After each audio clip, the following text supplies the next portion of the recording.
divorce court today. A chance encounter on New Year's morning brought this couple together. But now, after 8 years and 3 children, all Roderick can see is a dirty house, and Talita is looking for the door. Tileda Dunn and Roderick Dunn have brought their dispute for Judge Lynn Toler to resolve. Testimony in divorce court starts now. Mrs. Dunn, you say you are about to lose your mind because you are a, quote, typical frustrated housewife. Tell me what's making you crazy. Yes, Your Honor, yes. And you say I'm about to lose my mind? Already No, gone? I've already, yes. The mind has already taken a vacation. Okay. It's already gone. Now what happened? It's not one thing, it's a series of things that happen. First off, okay, and this is partly my fault. I'm still figuring out, I'm still figuring out how this baby thing works. You know, how these babies are made and how that happens. But I had... Wait a minute. You don't know how babies are made? Because you have a few. You have a few. You've got 4.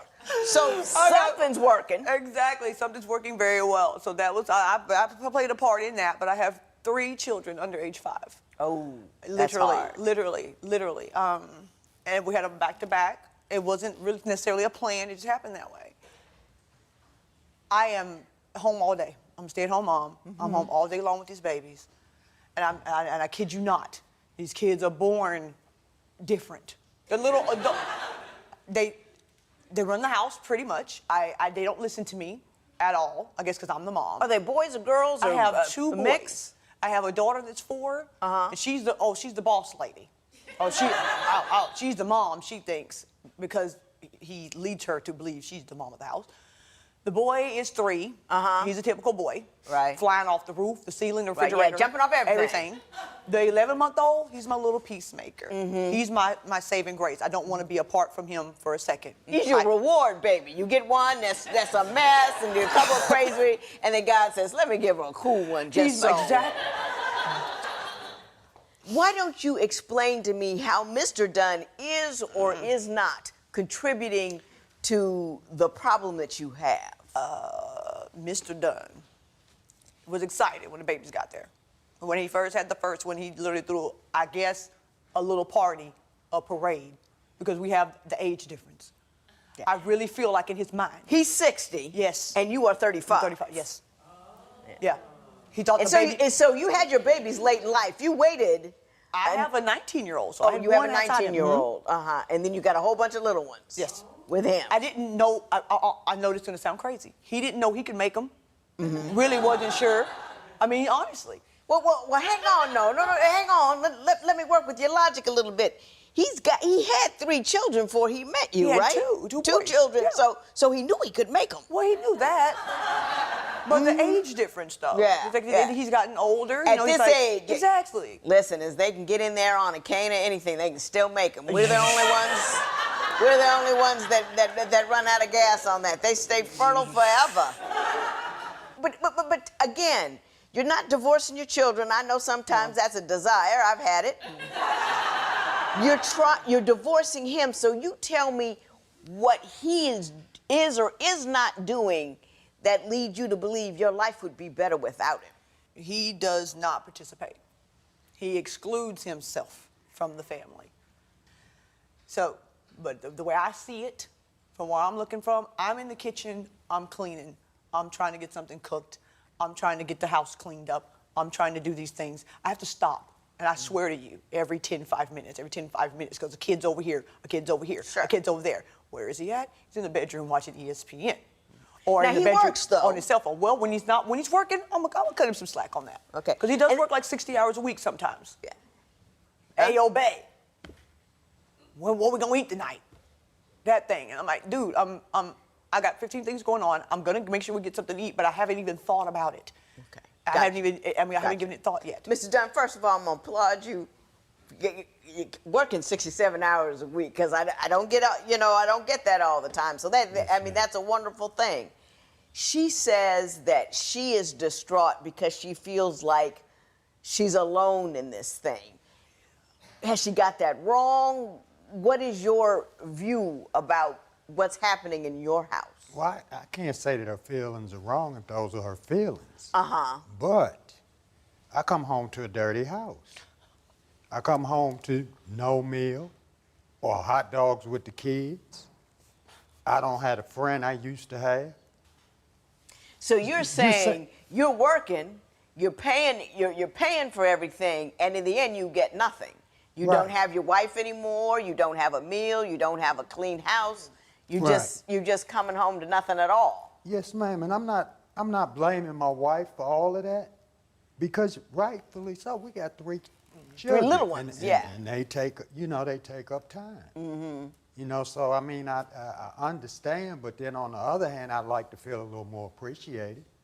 When you say you would like to feel a little more appreciated, what would you like her to do, say, or otherwise give to you that would make you feel that way? Well, obviously, my wife gives me a lot. I want friendship back first. I'm not mad, and I'm not judging, but I'm gonna ask you this. I know you have stress and all that kind of stuff, but are you a pleasant person to come home to? Oh, God, I can't lie, can I? I want to just lie and be like, yes, I'm beautiful, but I'm not, no. I'm not asking for perfection, but I'm asking for, when my husband and I, when we had that first baby, was just, woo! And I used to come home and just throw darts at my husband, because I was crazy when he got there. And I had to learn that despite the fact that I was crazy, that he was out working and I needed to be able to at least give him 10 minutes to get in the door good before I unloaded. That's not it? I'm awful because I'm tired, you know? I'm just so tired. And I already know what to expect when he walks in the door. I already know what to expect, so I'm already set go, because I'm like, okay, he's gonna come in, he's gonna complain about something because I couldn't get this done. I half did this because I was half stepping all day long, trying to take care of this and that, and I missed the one very thing he asked me to do. And it always works out that way. Like he'll be like, well, he'll point out something before he goes. Like, hey, I want this done. This particular one thing. And that's the one thing you don't get to. I don't think he understands, though. I think he thinks I do it on purpose. I think I know. I think he thinks I really just sit back and like, oh, well, I'm just not going to do that because Rick asked me to. I feel the energy from him as soon as he hits the door. So I already get in defense mode. I'm already aggravated. I can't even talk to him about my day because he walks in already on whatever he's on. Next, what secret fear has Talita been hiding from Roderick? Divorce isn't easy. If you need help with your breakup, call toll-free 1-877-311-2222 or visit our website at divorcecourt.com. Become a fan at facebook.com/divorcecourt. Divorce Court, real relationships, raw emotion. Testimony continues now. Mr. Dunn, I'm going to ask you something because I do like you people, and I think I know exactly what's wrong.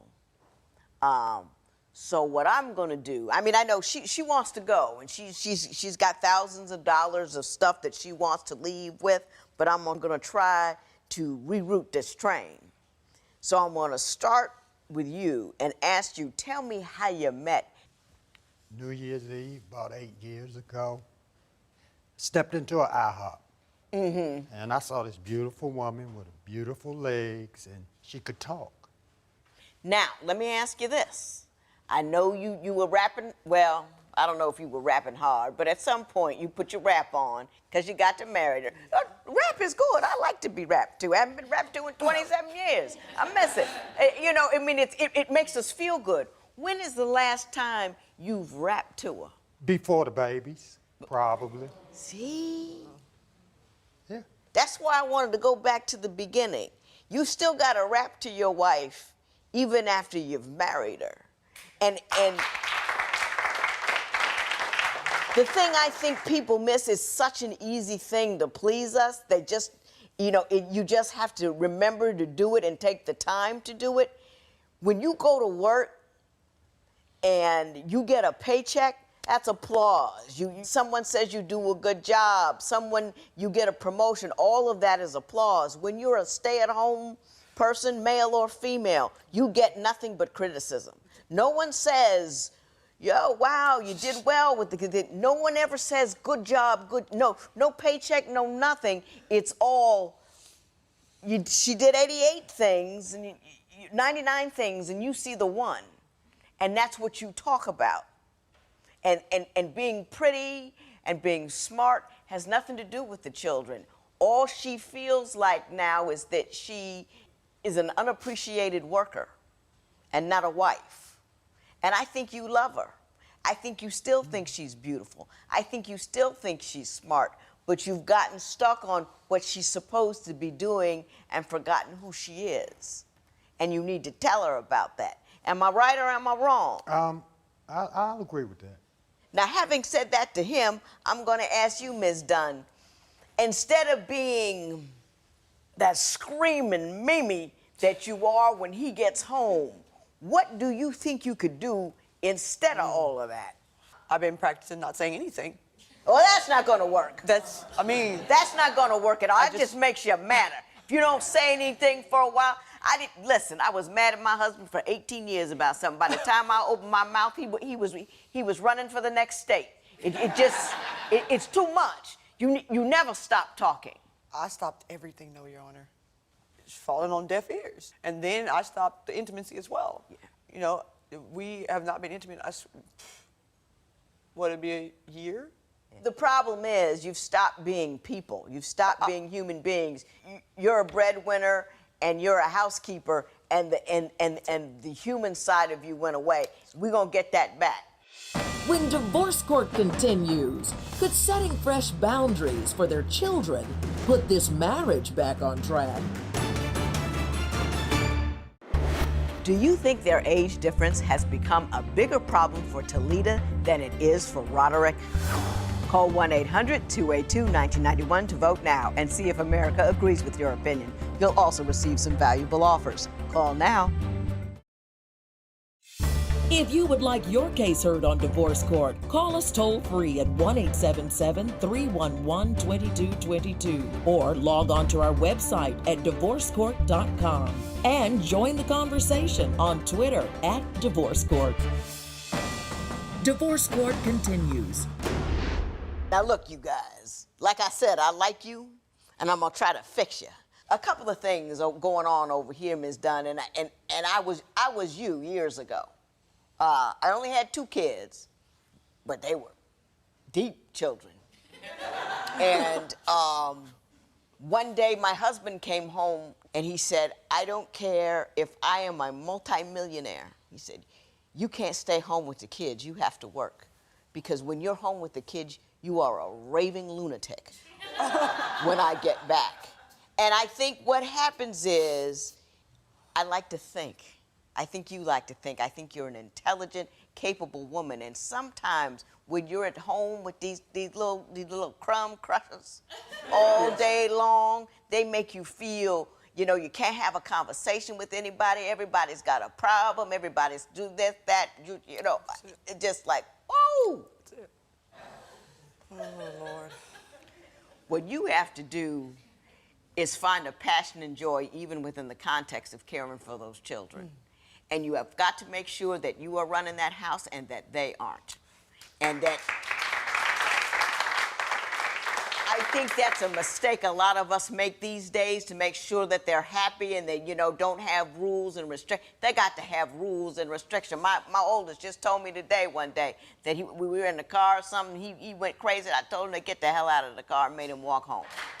We were close to the house. He wasn't in any danger. I could see him, but you have to have that so you can call peace. You can call truce. You can have a demilitarized zone that you can enforce so they know who's in charge. You get your in charge back, they're not going to bother you as much. They're still going to bother you, but not quite as much. And you have to own that. And you got to co-sign on it. Because you know, I'm talking to my children, trying to convince them and stuff. My husband is like, you do it because I said to do it. That's your job. And when you do that with your children to make them respect her and do all and respect those borders, you're gonna get the woman you met at IHOP back. Because she's hiding behind all that crazy. She's right there, but it's part of your job to do that. So you gotta put the toys down when you get home, or ESPN or whatever it is that has got you. When you do that, then you're gonna get your sex back. You're gonna get a meal back because she's not as crazy anymore. Everybody, we get the days where like, this is my job and this is your job. And I don't have to do any of your job and you don't have to do any of mine. But that's not true. It doesn't work. You both have to contribute to the whole household, including the raising of the children. And not because you're doing her job, it's because it'll get you what you want. You with me? Judge Lynn Toler's ruling next.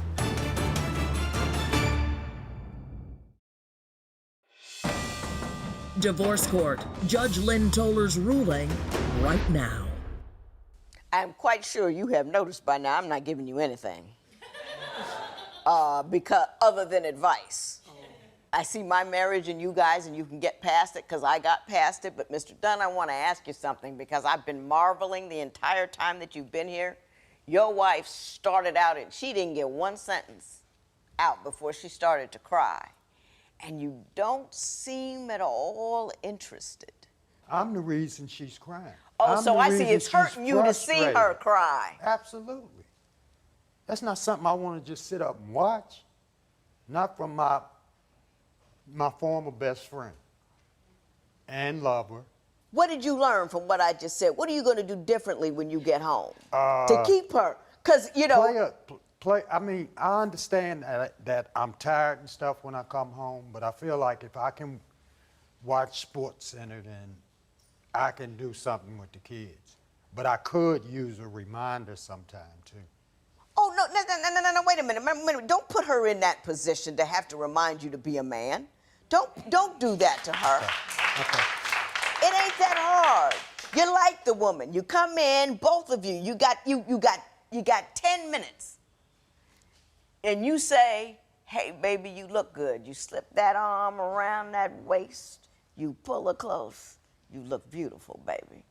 How was your day? Then you don't come with, the kids with this, the kids. Don't start that. That man pulls you to him. You get up close to him and you say, it was a little trying, baby, but how was your day? Did you, keep it light, keep it cool. Hug and love a little bit.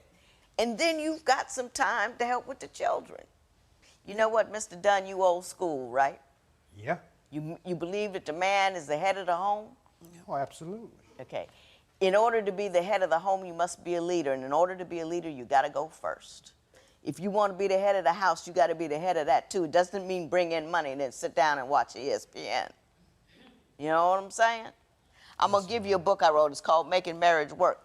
And y'all, I got all the mistakes I made in it and how to have a conversation and how to change the trajectory of a marriage. And I want to tell you there's a difference. Most people think, either I got to stay for the children, because that's what you said in the papers, or I'm going to leave and be happy. There's a third choice, and the third choice is to change your marriage. And you have the ability to do that. Because you guys got all this good stuff going for you. You know what I mean? But she's hurt. You need to help her with that. You gonna come home? Yes, you gonna come home to a woman that's not crazy? You only have to be sane for 10 minutes. Exactly, I can do that.